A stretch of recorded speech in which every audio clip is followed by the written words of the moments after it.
Waaqayyoon waaqessinaa aniif manni koo Waaqayyoon waaqessinaa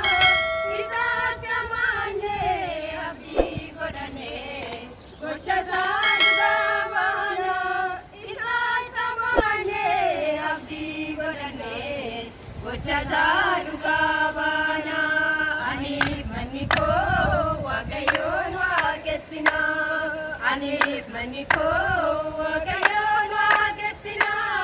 isaatti amaannee abdii godhannee gocha isaa dhugaa baanaa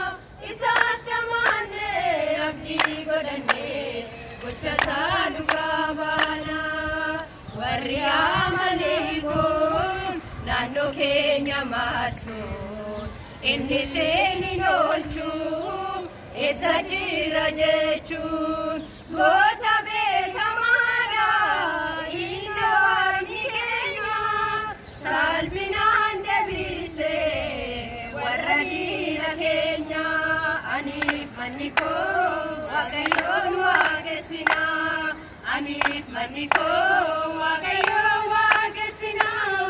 isaatti amaannee abdii godhannee gocha isaa dhugaa baanaa isaatti amaannee abdii godhannee gocha isaa dhugaa baanaa isatti hirkaannee umurii keenya laafnee gargaarsa isaatiin wanta hedduu darbiinee maqaa isaa jajaachuun nuuni hojii keenya yoomuu irraanfannu olma waaqa keenya aniif manni koo Waaqayyoon waaqessinaa aniif manni koo Waaqayyoon waaqessinaa isaatti amaannee abdii godhannee gocha isaa dhugaa baanaa isaatti amaannee abdii godhannee gocha isaa dhugaa baanaa akka Maariyaamii obboleetti Musee Waaqayyoo hojjennaa isa nu geggeesse isarraa kanaafee kan biraa hin beeknu Waaqa harmataa fi adda keenya laannu aniif manni koo Waaqayyoon waaqessinaa aniif manni koo Waaqayyoon waaqessinaa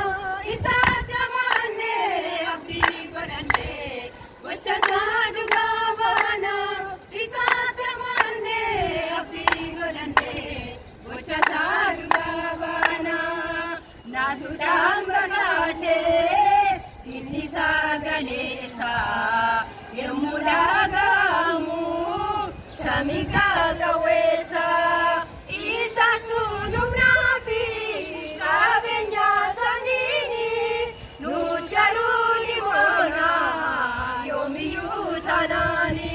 aniif manni koo Waaqayyoon waaqessinaa aniif manni koo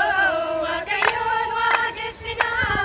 isaatti amaannee abdii godhannee gocha isaa dhugaa baanaa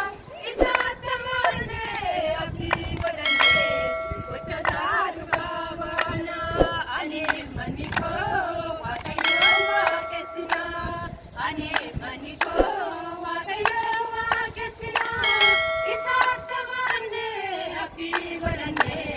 gocha isaa dhugaa baanaa isaatti amaannee abdii godhannee